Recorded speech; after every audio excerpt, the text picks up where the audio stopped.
Welcome to my new video. तो आज मेरे पास कुछ कंप्लेंट हैं। आज वॉशिंग मशीन की कंप्लेंट है, ज़्यादातर गांव की तरफ की कंप्लेंट है, तो आज उन्हीं की तरफ निकला हूं। तो मैं आधे रास्ते आ गया हूं। तो अब बस 1-2 किलोमीटर रह गया एक गांव जो कि कारव है, उसमें मेरी फर्स्ट कंप्लेंट है। उसे वॉशिंग मशीन को देखता हूँ जो सैमसंग की बता रहे हैं, तो उसको देखता हूँ। फिर उसके बाद नेक्स्ट कंप्लेंट चेक करेंगे कि कौन सी है। वो भी शायद सैमसंग की बता रहे थे, उसमें वन साइड घूम रहा है उसका।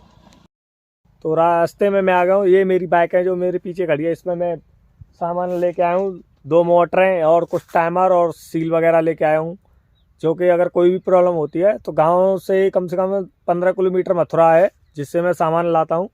तो वहाँ तो दोबारा जा नहीं सकता, जो इतना भी सामान हो सकता है मैं अपने साथ ले आया हूँ।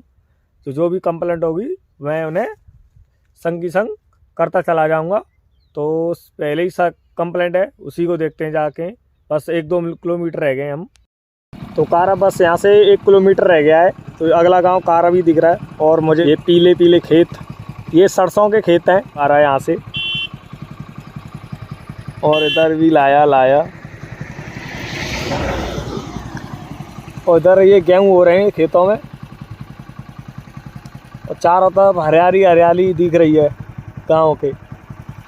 तो गांव का तो अलग ही है। अपने गांव जाता हूं तब भी ऐसा ही नज़ारा तो कुछ देखने को मिलता है। गांव में अलग ही सुकून है अपना।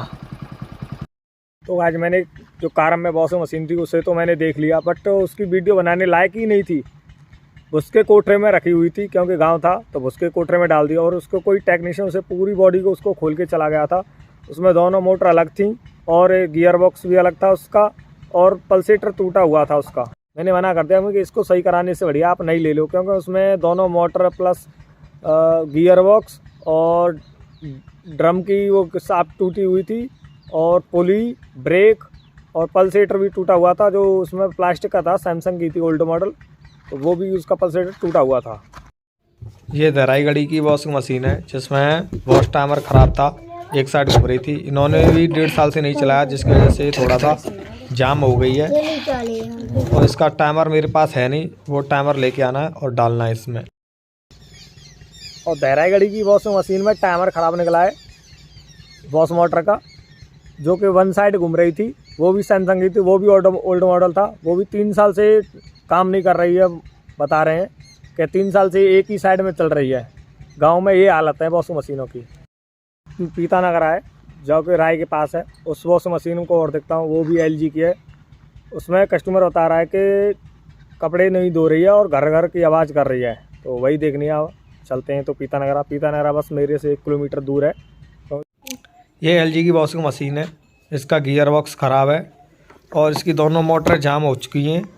कम से 1.5-2 साल से रखी हुई है ये वॉशिंग मशीन, तो पानी जाने की वजह से ये ख़राब हो चुकी है। इसमें इसका ढक्कन भी टूटा हुआ है और इसका तो दिन बहुत ही ख़राब रहा है। आज कोई भी काम नहीं हुआ, बस वॉशिंग मशीन चेक हुई है आज।